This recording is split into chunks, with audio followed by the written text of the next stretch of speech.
This is the same day, Samara, that he was in court in the High Court, and he's going to have to pay £1.5 million, by the way, after losing this case. This is a very lengthy, very expensive case to the taxpayer. Yeah. And he was in court that week, and his lawyers were arguing that his life was at stake in the UK. And then here we have one doorbell photo. We understand there's other CCTV of him in the street at other doors, at least 3 doors that he knocked on.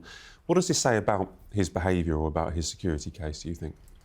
I mean, that photo was so revealing, and it basically shows that Harry is as erratic and unstable as a lot of us have been speculating. I mean, the fact that he's been pining for security and protection, but actually in the real world doesn't really care about it, shows a lot. I mean, there's another story that The Sun broke exclusively about a Deliveroo order that he put in when he was staying at a friend's house instead of Buckingham Palace, which was offered to him for his protection.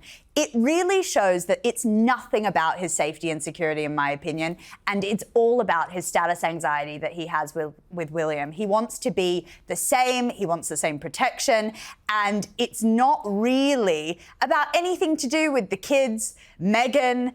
It's just feeding into this paranoia that Harry has increasingly been showing, and he looks very, very sort of kind of displaced in that ring photograph that's come out. It looks like almost quite a desperate attempt to see friends, because clearly no one in his family wants to see him in the United Kingdom. So he's sort of almost, you couldn't make this up. He's going around knocking on doors, trying to find a connection that isn't there. So we did get a little kind of glimpse, maybe into it wasn't really behind the scenes, but these were the photos that we received from Harry and Meghan on a date night at a Beyonce gig. Harry in a hat, Meghan all over Harry for the pictures. They were cuddling. They were looking loved up. What do we think of these pictures? Is this a good glimpse inside their relationship, or was this staged for social media, guys?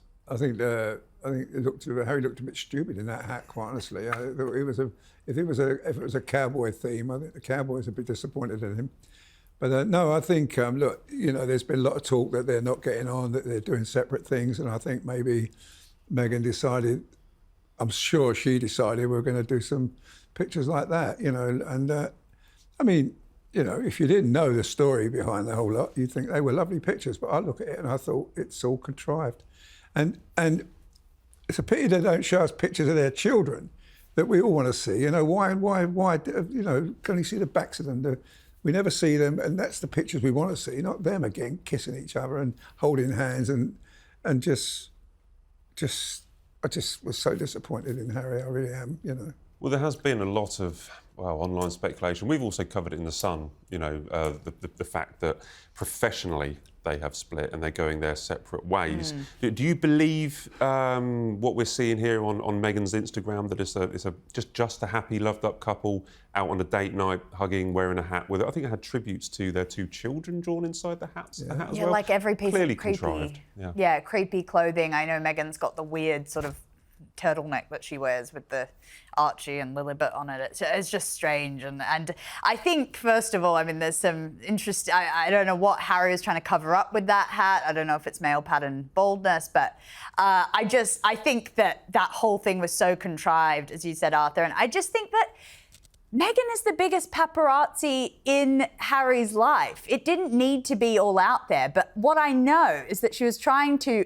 absolutely flood all the media channels with those photos to detract from the Ring camera photos. That is very obvious, because she was posting all weekend. I mean, we didn't need to see them at the Beyonce concert. Harry wasn't even there for Archie's 6th birthday. There's clearly trouble in paradise, and she's trying to cover it up, and she thinks that we are stupid enough to fall for that crap. I mean, I'm not going to fall for a photo of her smiling with Harry and a video reel of them kissing. The facts speak for themselves. I mean, who took the pictures, Matt? I mean, did he take their own photographer with them? Well, I'm assuming they did. Well, some of them were if that's the professionally case, well, it is as Samara said, it's just contrived, and That'd be interesting to know who took them. It wasn't Byline. I never saw anywhere. I never saw anybody photographer's name on any of the pictures. It may well be one of their team with a smartphone, because smartphones probably, are great these days. But it really has been a week of of contrasting pictures, as you just pointed out there. We've got the doorbell camera of Harry walking up and down the street, and then you've got this carefully curated set of Instagram photos. Yeah. On Meghan's Instagram page, she's, I think, beginning of January, or maybe January the 1st, she launched this Instagram page. Samara, you are all over social media. I know, TikTok and Instagram star. What do you make of Instagram page so far? Is it a hit? Is it achieving what she wants, what her aims are for this page? I was looking at it the other day for something I was going to write, and it's just quite sad, to be honest. I actually do think that when I look at that page and I look at some of the pathetic photos that she puts out there, and she's trying to curate this weird, cheapo image, in my opinion, it makes me think you left all of that. You left the iconic British royal family so that you could have an Instagram page and post a couple of photos of you picking lemons in an orchard. It really doesn't weigh up, but I think it is where Meghan is most comfortable. She wants to control the narrative. She wants to do it on her own terms. Obviously, she was doing it well before she met Harry with the TIG, and this is just sort of a weird rendition of that, using her titles and using anything she can to gain relevancy. But it hasn't really achieved, I think, what she wanted it to achieve. I think she wanted it to achieve this rebrand for her. She wanted everyone to love her. She wanted to be the Gwyneth Paltrow style of influencer. But